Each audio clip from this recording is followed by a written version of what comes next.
എല്ലാവർക്കും എൻ്റെ പുതിയൊരു വീട്ടിലേക്ക് സ്വാഗതം. PM കിസാൻ സമ്മാൻ നിധിയിൽ നമുക്ക് ഫാർമർ ഐ ഡി അല്ലെങ്കിൽ സെൻട്രൽ ഐ ഡി എടുക്കണം എന്നുള്ളൊരു നിർദ്ദേശം നമുക്ക് തന്നിരുന്നു. അത് ഈ 31-ാം തീയതിയാണ് നമുക്ക് ലാസ്റ്റ് ഡേറ്റ് ആയിട്ട് തന്നിരിക്കുന്നത്. അത് കഴിഞ്ഞിട്ടും നമുക്ക് എടുക്കാനായിട്ട് സാധിക്കും, പക്ഷേ അത് ഇച്ചിരി കോംപ്ലിക്കേറ്റഡ് ആയിട്ടുള്ള ഒരു കാര്യമാണ്. അപ്പോൾ നിങ്ങൾ ശ്രദ്ധിക്കുക, 31-ാം തീയതിക്കുള്ളിൽ തന്നെയും നിങ്ങളുടെ farmer registration I D, central I D അത് നിങ്ങൾ നിർബന്ധമായിട്ടും തന്നെ എടുത്തിരിക്കണം. ഒത്തിരി പേര് ചോദിക്കുന്നുണ്ട് KL മുതലുള്ളതാണ്. നമ്മുടെ കേരള രജിസ്ട്രേഷൻ നമ്പറാണ് നമ്മുടെ എൻറോൾമെന്റ് നമ്പറായിട്ട് നമുക്ക് ലഭിക്കുന്നത്. നമുക്ക് അതല്ല വേണ്ടത്. നമുക്ക് വേണ്ടത് സെൻട്രൽ ഐ ഡി ആണ്. സെൻട്രൽ ഐ ഡി നമ്മുടെ കേന്ദ്ര ഗവൺമെന്റ് ആണ് അത് അപ്ഡേറ്റ് ചെയ്ത് നമുക്ക് തരുന്നത്. 24 മണിക്കൂർ കൊണ്ട് തന്നെ നമ്മുടെ സെൻട്രൽ ഐ ഡി നമുക്ക് അവിടെ വരുന്നതാണ്.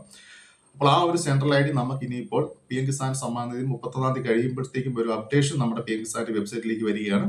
അത് പ്രകാരം ഫാർമർ ഐ ഡി എടുത്തിട്ടുള്ളവരുടെ എല്ലാം ഫാർമർ ഐ ഡി PM കിസാന്റെ വെബ്സൈറ്റിലേക്ക് അപ്ഡേറ്റ് ആവുന്നതാണ്. ആ അപ്ഡേറ്റ് കഴിയുമ്പോൾ പിന്നീട് ഒരു ലിസ്റ്റ് അവിടെ അപ്ഡേറ്റ് ആവുകയാണ്. ഫാർമർ ഐ ഡി എടുത്തവരുടെ മാത്രമായിട്ടൊരു ലിസ്റ്റ്.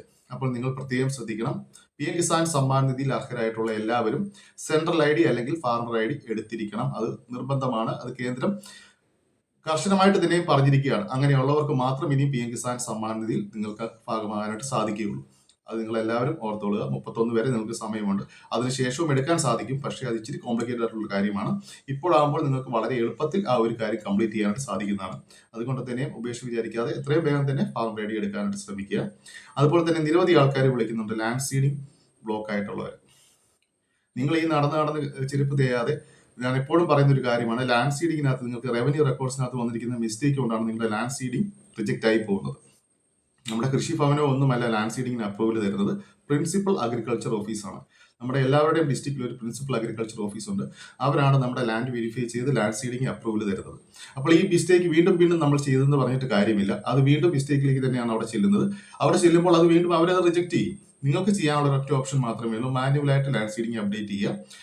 അങ്ങനെ ചെയ്തെങ്കിൽ മാത്രമേ നിങ്ങളുടെ ലാൻഡ് സീഡിംഗ് അപ്രൂവൽ ആവത്തുള്ളൂ. നിങ്ങളുടെ ഭൂമി ഇപ്പോഴും നിങ്ങളുടെ കൈവശം തന്നെ ഉണ്ടാവണം. അത് മാനുവലായിട്ട് അപ്ഡേറ്റ് ചെയ്ത് കൊടുത്തെങ്കിൽ മാത്രമേ നിങ്ങളുടെ ലാൻഡ് സീഡിംഗ് യെസ് ആവത്തുള്ളൂ. അതല്ലാതെ അവിടെ എവിടെ നടന്നിട്ടൊന്നും യാതൊരു കാര്യവുമില്ല. നിങ്ങളുടെ ആധാർ നമ്പർ വെച്ച് അപ്ഡേറ്റ് ചെയ്യുമ്പോൾ ലിസ്റ്റ് നിങ്ങളുടെ ഡീറ്റെയിൽസ് കാണിക്കും, പക്ഷെ അതിനകത്തുള്ള മിസ്റ്റേക്കുകൾ കൊണ്ട് തന്നെയും അത് വീണ്ടും റിജക്റ്റിലേക്ക് പോകത്തുള്ളൂ. അപ്പോൾ അങ്ങനെ നടന്നിട്ട് കാര്യമില്ല. ലാൻഡ് സീഡിംഗ് നോ ആയിട്ടുള്ളവരെല്ലാവരും ശ്രദ്ധിക്കുക. നിങ്ങൾ മാനുവലായിട്ട് തന്നെ നിങ്ങളുടെ ലാൻഡ് സീഡിംഗ് അപ്ഡേറ്റ് ചെയ്തിട്ട് പ്രിൻസിപ്പൽ അഗ്രികൾച്ചർ ഓഫീസിലേക്ക് അവർ ട്രാൻസ്ഫർ ചെയ്യുന്നതാണ്. അവരത് വെരിഫൈ ചെയ്ത് 24 മണിക്കൂറിനുള്ളിൽ നിങ്ങളുടെ ലാൻഡ് സീഡിംഗ് അപ്രൂവൽ ആക്കി തരുന്നതാണ്. അപ്പോൾ ആ ഒരു മിസ്റ്റേക്ക് നിങ്ങൾ കാണിക്കാതിരിക്കുക. കാരണം വെച്ചാൽ എല്ലാവരും ഇപ്പോൾ കൃഷി ഭവനിലോട്ട് ഓടിച്ചെന്നാൽ അവരെന്ത് ചെയ്യാനാണ്? അവർ ചിലപ്പോൾ ലാൻഡ് സീഡിംഗ് നോയാന്ന് പറയും, അല്ലെങ്കിൽ കുഴപ്പമൊന്നുമില്ല എന്ന് പറയും, തിരിച്ചു വിടും. അത് അങ്ങനെയല്ല ചെയ്യേണ്ടത്. നമ്മുടെ ലാൻഡ് സീഡിംഗ് മാനുവലായിട്ട് മാത്രം അപ്ഡേറ്റ് ചെയ്തെങ്കിൽ മാത്രമേ നമുക്ക് PM കിസാൻ സമ്മാൻ നിങ്ങൾക്ക് ഇനി വിതരണം മുടങ്ങാതെ തന്നെ ലഭിക്കുകയുള്ളൂ. അല്ലെങ്കിൽ വീണ്ടും ഈ ലാൻഡ് സീഡിംഗ് നോ എന്നുള്ളത് മാത്രമേ അവിടെ കാണാനായിട്ട് സാധിക്കുകയുള്ളൂ. അതുപോലെ തന്നെ PM കിസാൻ സമ്മാനത്തിന്റെ 20ാമത്തെ ഘടകം എല്ലാവരുടെയും ഒരു സംശയമാണ്. സത്യം പറഞ്ഞാൽ ഒരു മാസമെങ്കിലും ആയിട്ടാണ് ഇപ്പോൾ ആ ഒരു PM കിസാൻ സമ്മാനത്തിന്റെ വിതരണത്തിനായിട്ട് വെയിറ്റ് ചെയ്തിരിക്കുന്നത്.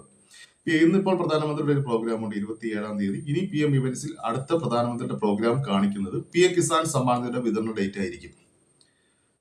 ഇനിയിപ്പോൾ അടുത്തത് 27-ാം തീയതി, ഇന്നത്തെ ഡേറ്റ് കഴിഞ്ഞ് PM ഇവന്റ്സ് നിങ്ങൾ എല്ലാവരും ശ്രദ്ധിച്ചോളുക. ഗൂഗിളിൽ കയറി PM ഇവന്റ്സ് നമ്മൾ നോക്കിയാൽ മതി. അടുത്ത പ്രധാനമന്ത്രിയുടെ പ്രോഗ്രാം PM കിസാൻ സമ്മാനത്തിന്റെ വിതരണത്തെ കുറിച്ചുള്ള ഡേറ്റ് ആയിരിക്കും. അപ്പോൾ നമുക്ക് അതിന് വെയിറ്റ് ചെയ്യാം. എന്തായാലും ഉടൻ തന്നെ PM കിസാൻ സമ്മാനത്തിന്റെ വിതരണം ഉണ്ടാവും. ഇനിയിപ്പോൾ അത് ലേറ്റ് ആക്കത്തില്ല. എന്തെങ്കിലുമൊക്കെ പ്രശ്നങ്ങൾ ഉള്ളതുകൊണ്ട് തന്നെ ആവാം ഇത്രയൊക്കെ ലേറ്റ് ആയി വന്നത്. ഇനിയിപ്പോൾ നമുക്ക് ഇനി അടുത്ത ഒരു പ്രോഗ്രാം പ്രധാനമന്ത്രി ഉണ്ടെങ്കിൽ അത് PM കിസാൻ സമ്മാനത്തിന്റെ വിതരണമായിരിക്കും. ഓക്കെ, അപ്പോൾ എൻ്റെ വീഡിയോ ഇഷ്ടമായെങ്കിൽ സബ്സ്ക്രൈബ് ചെയ്യാനും ലൈക്ക് ചെയ്യാനും മറക്കരുത്. Thank you.